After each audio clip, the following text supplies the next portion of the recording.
ब्रह्मांड में फैला हुआ सारा अस्तित्व करुणामय है। अस्तित्व की रचना को पंचमहाभूत संभालते हैं। पंचमहाभूत अर्थात अग्नि, पृथ्वी, वायु, जल व आकाश। जल अर्थात वर्षा सभी की भूमि पर बरसती है। वो ये नहीं देखती कि ये भूमि वैश्य की है या शूद्र की। सभी की भूमि पर समान वर्षा होती है, वहां कोई भेद नहीं होता। सूरज सभी के लिए निकलता है, वह हवा सभी के लिए बहती है। सूरज केवल सवर्णों के लिए ही नहीं निकलता और हवा केवल ऊंची जाति वालों के लिए ही नहीं बहती। वर्षा अगर भेदभाव करती तो सवर्णों की भूमि पर ही बरसती, पर शूद्र वर्षा से वंचित रह जाते। निसर्ग के ये तत्व सभी के लिए समान रूप से उपलब्ध हैं। वहां कोई भेदभाव नहीं है, न कोई ऊंच है न कोई नीच है।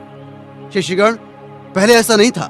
हमारे पूर्वज धन धान्य से भरपूर थे, हमारे नगर उन्नत थे, एक सभ्य संस्कृति थी हमारी।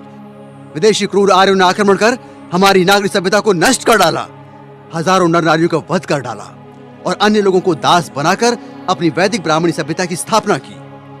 मैं पूछता हूं, उनकी संस्कृति में क्या है? क्या है उनकी संस्कृति में? कुछ नहीं, सारी असमानता है। और इसीलिए हमें शिक्षित होकर उनकी पाखंडता को सारे लोगों के सामने लाना होगा और तभी हमारा जीवन सार्थक होगा। मानव मानव में भेद करने वाले वैदिक धर्म की हमें आवश्यकता नहीं, बल्कि निसर्ग के भेदभाव रहित नियमों को स्थापित करना है। और यही मेरी शिक्षा है शिष्यगण। गांव गांव, नगर नगर जाकर समानता की शिक्षा दो। जाति भेद की असमानता को समानता में परिवर्तित करो। प्रकृति कभी नहीं हारती, एक दिन तुम्हारी अवश्य विजय होगी। पृथ्वी पर जन्म लेने वाला हर व्यक्ति मृत्यु को प्राप्त होता है। जीवन का पूर्ण विराम है मृत्यु।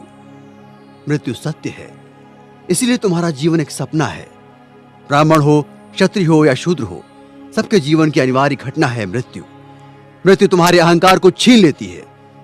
केवल एक मानव की तरह तुम जीते हो, वहां कोई भेद नहीं है।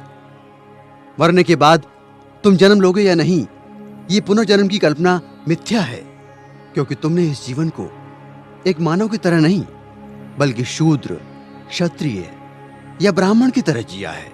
चातुर्य वर्ण व्यवस्था में जकड़े हुए तुम लोग स्वाभिमान के साथ नहीं जी रहे हो।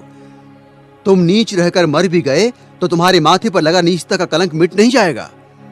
तुम्हारी आने वाली पीढ़ी नीची कहलाएगी। यही अमान्य प्रथा पीढ़ी दर पीढ़ी चलेगी। इसे समाप्त करो।